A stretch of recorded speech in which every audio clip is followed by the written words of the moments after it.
ಎಲ್ರಿಗೂ ನಮಸ್ಕಾರ. ಈ ಪ್ರೇಮ ಕಥೆನ ಮಿಸ್ ಮಾಡಿಲ್ಲದೆ ಪೂರ್ತಿಯಾಗಿ ಕೇಳಿ. ಬೆಂಗಳೂರಿನ ಮೆಜೆಸ್ಟಿಕ್ ರೈಲ್ವೆ ನಿಲ್ದಾಣದಲ್ಲಿ ಜನವೋ ಜನ. ಮಂಗಳೂರು ಎಕ್ಸ್‌ಪ್ರೆಸ್ ರೈಲು ಹತ್ತಲು ಅವಸರದಲ್ಲಿದ್ದ ಅಭಿ ಎಂಬ ಯುವಕನ ಕೈಯಿಂದ ಪುಸ್ತಕವೊಂದು ಕೆಳಗೆ ಬಿದ್ದಿತು. ಅದನ್ನು ಎತ್ತಿಕೊಡಲು ಹೋದವಳೇ ಅನನ್ಯ. ಆ ಕ್ಷಣವೇ ಸಮಯ ನಿಂತಂತಾಯಿತು. ಅಭಿಯ ಕಣ್ಣುಗಳಲ್ಲಿ ಒಂದು ನಿಗೂಢ ಮೌನವಿತ್ತು. ಅನನ್ಯಾಳ ನಗುವಿನಲ್ಲಿ ಸಾವಿರ ಮಾತುಗಳಿದ್ದವು. ಆಕಸ್ಮಿಕವಾಗಿ ಇಬ್ಬರು ಒಂದೇ ಬೋಗಿಯಲ್ಲಿ ಎದುರು ಬದುರು ಸೀಟಿನಲ್ಲೇ ಕುಳಿತರು. ರೈಲು ಮೈಸೂರು ದಾಟಿ ಮಲೆನಾಡಿನ ಹಸಿರಿನೊಳಗೆ ನುಗ್ಗುತ್ತಿತ್ತು. ಅನನ್ಯ ಮಾತುಗಾರ್ತಿ. ಅವಳು ತನ್ನ ಕೆಲಸ, ಜೀವನ, ಕನಸುಗಳ ಬಗ್ಗೆ ಮಾತನಾಡುತ್ತಲೇ ಇದ್ದಳು. ಅಭಿ ಎಲ್ಲವನ್ನು ಕೇಳಿಸಿಕೊಳ್ಳುತ್ತಿದ್ದನು. ಆದರೆ ಉತ್ತರವಾಗಿ ಕೇವಲ ಮುಗುಳ್ನಗೆ ಅಥವಾ ಸಣ್ಣ ಸನ್ನೆಗಳನ್ನು ಮಾಡುತ್ತಿದ್ದನು. ಅನನ್ಯಾಳಿಗೆ ಅನಿಸಿತು, ಬಹುಶಃ ಈತ ತುಂಬ ನಾಚಿಕೆ ಸ್ವಭಾವದವನು ಎಂದು. ಆ 8 ಗಂಟೆಗಳ ಪ್ರಯಾಣದಲ್ಲಿ ಇಬ್ಬರ ನಡುವೆ ಒಂದು ಅವ್ಯಕ್ತ ಪ್ರೀತಿ ಮೊಳೆತಿತ್ತು. ಮಂಗಳೂರು ತಲುಪುವಾಗ ಅನನ್ಯ ತನ್ನ ಫೋನ್ ನಂಬರನ್ನು ಒಂದು ಚೀಟಿಯಲ್ಲಿ ಬರೆದು ಅಭಿಗೆ ನೀಡಿ ನನಗೆ ಕಾಲ್ ಮಾಡಿ ಎಂದು ಹೇಳಿ ಹೊರಟು ಹೋದಳು. ಅಭಿ ಆ ಚೀಟಿಯನ್ನು ಪ್ರಾಣದಂತೆ ಜೋಪಾನವಾಗಿ ಇಟ್ಟುಕೊಂಡನು. ದಿನಗಳು ಕಳೆದವು, ವಾರಗಳಾದವು. ಅನನ್ಯ ಪ್ರತಿದಿನ ಫೋನ್ ಹತ್ತಿರವೇ ಕುಳಿತಿರುತ್ತಿದ್ದಳು. ಆದರೆ ಅಭಿಯಿಂದ ಯಾವುದೇ ಕರೆ ಬರಲಿಲ್ಲ. ಅವನಿಗೆ ನನ್ನ ಮೇಲೆ ಪ್ರೀತಿ ಇರಲಿಲ್ಲವೇ, ಅಥವಾ ನಾನು ಅವನನ್ನು ತಪ್ಪು ತಿಳಿದುಕೊಂಡೆನಾ ಎಂಬ ಪ್ರಶ್ನೆ ಅವಳನ್ನು ಕಾಡತೊಡಗಿತು.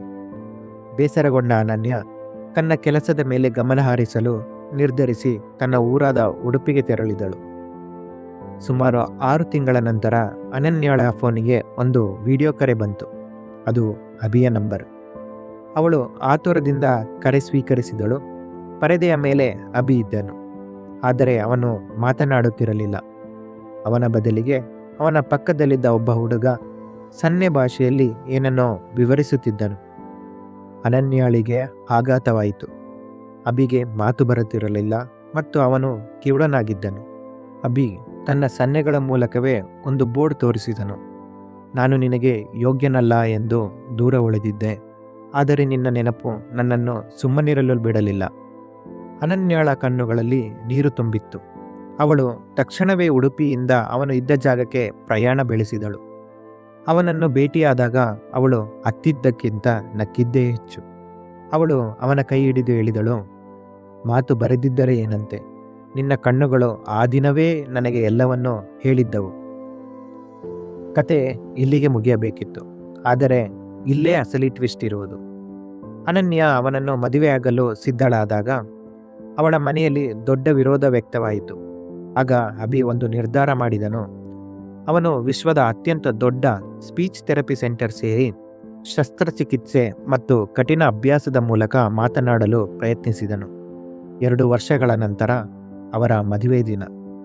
ವೇದಿಕೆಯ ಮೇಲೆ ನಿಂತು ಅಭಿ ಮೈಕ್ ಹಿಡಿದು ಮೊದಲ ಬಾರಿಗೆ ಅನನ್ಯ, ಐ ಲವ್ ಯು ಎಂದು ಹೇಳಿದನು. ಇಡೀ ಮದುವೆ ಮಂಟಪ ಸ್ತಬ್ಧವಾಗಿತ್ತು. ಇದು ಕೇವಲ ಪ್ರೀತಿಯ ಗೆಲುವಲ್ಲ, ಒಬ್ಬ ಮನುಷ್ಯ ತನ್ನ ಪ್ರೀತಿಗಾಗಿ ತನ್ನ ದೌರ್ಬಲ್ಯವನ್ನೇ ಗೆದ್ದ ಕತೆ. ಇದರಿಂದ ನಾವೇನು ತಿಳ್ಕೊಬೋದು ಅಂದರೆ, ಪ್ರೀತಿಗೆ ಭಾಷೆ ಬೇಕಿಲ್ಲ, ಆದರೆ ಪ್ರೀತಿಗಾಗಿ ಏನನ್ನಾದರೂ ಸಾಧಿಸುವ ಛಲವಿದ್ದರೆ ಅಸಾಧ್ಯವಾದದ್ದು ಯಾವುದೂ ಇಲ್ಲ. ನಮಸ್ಕಾರ.